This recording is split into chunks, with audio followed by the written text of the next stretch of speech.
Orphan boy's voice in Someone Like You melts millions of hearts. The rain had just begun to fall on the city streets, soft and cold, when 12-year-old Liam pressed his small back against the brick wall of the subway station.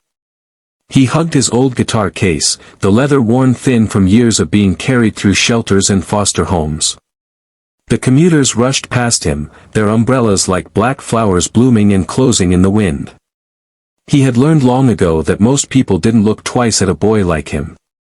But tonight, something inside him whispered that he needed to sing, really sing. Liam had been in and out of foster care since he was 5. His parents had died in a car crash, leaving him with no relatives willing to take him in. Music was his only constant. His mother's voice had been soft, sweet, and always humming Adele while cooking dinner. After she was gone, those songs became Liam's invisible home, warm, safe, and unbreakable. That night, the subway smelled faintly of rain and roasted chestnuts from a nearby vendor. A busker with a harmonica had just packed up and left, leaving an empty corner. Liam set his guitar case on the ground, but he didn't take out the guitar. Instead, he took a deep breath and began to sing a cappella. The first note of Someone Like You floated into the air, pure and trembling, like a fragile glass ornament. People kept walking at first, their footsteps echoing off the tiled walls. But the second verse poured from him with a depth far beyond his years, a voice shaped by loneliness, loss, and an ache most grown men couldn't bear. One by one, heads began to turn. A woman in a red coat stopped mid-step. A man carrying groceries slowed down. A teenager pulled out her phone. Liam's voice swelled, no longer afraid, no longer small. His eyes closed, and for those 3 minutes, he wasn't an orphan in a subway station. He was a boy singing to his mother again, just like before she was taken from him. By the time he hit the final chorus, a small crowd had gathered. Phones recorded. Strangers stood shoulder to shoulder, silent except for the sound of his voice. When the last note faded, the entire platform erupted in applause, real, unrestrained, and warm. Liam blinked in surprise. No one had clapped for him like that in years. Among the crowd was a man in his 40s wearing a navy blue scarf. His name was David Carter, a Grammy-winning music producer who rarely took the subway.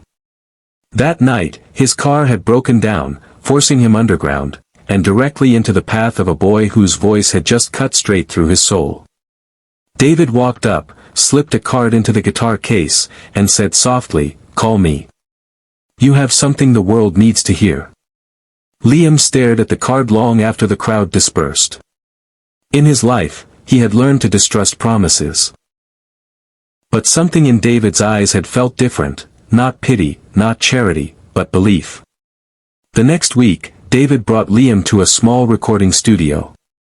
"Just sing the way you did that night," he said.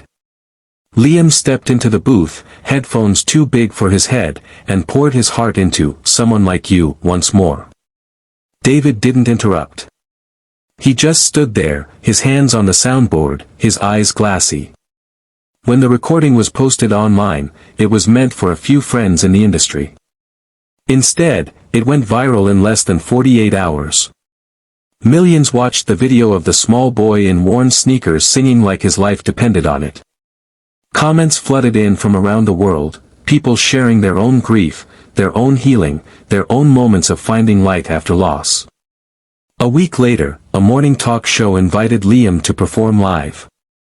Standing on that stage, under blinding lights, he looked out at an audience of hundreds, and millions more watching from home. He was nervous, but then he saw her. In the front row, a woman in a red coat from that subway night gave him a thumbs up. He smiled, lifted the microphone, and began to sing. When he finished, the host walked over and hugged him.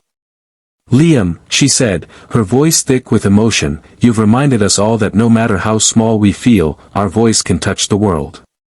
That night, Liam returned to the small foster home where he was staying, and for the first time in years, he didn't feel invisible. Music hadn't just saved him, it had connected him to millions of hearts he'd never meet, but who now carried a piece of his story with them. Months later, David helped Liam set up a foundation in his mother's name to provide instruments and music lessons to foster kids. Because, Liam told the press at the launch, sometimes the thing that keeps you going is the only thing that makes you feel seen. The boy who once sang in a cold subway now sang on stages around the world. And every time he performed Someone Like You, he closed his eyes and imagined his mother smiling somewhere, proud that her little boy had turned his pain into something beautiful.